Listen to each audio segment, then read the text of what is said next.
இந்த எச்ச தண்ணி எங்க மாமா ஊத்துறது? இந்த பக்கத்து வீட்டுக்கார வண்டி வாங்கி செவுத்தொட்டி நிறுத்தி வச்சிருக்கிறான். அது மேல கொண்டு போய் எது மாமா இந்த ஈகோ நிக்குதுல அந்த வண்டியா? புது வண்டியாட்டு இருக்குது. சண்டைக்கீர் வந்துட்டு போறாங்க மாமா. மாப்பிள, நேத்து கூட நான் கறி குழம்போடு தின்னு போட்டு கொண்டு போய் ஊத்துனேன். அவன் எதுவுமே சொல்லல.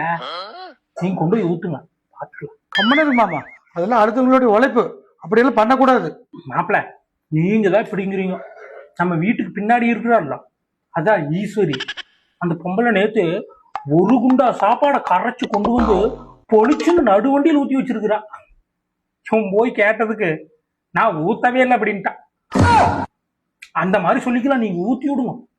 மாமா, பக்கத்து வீட்டுக்காரர் 1.5 நாள் ஒரு கார் வாங்கினா உங்களுக்கு வயிறு வாயெல்லாம் எரியுது.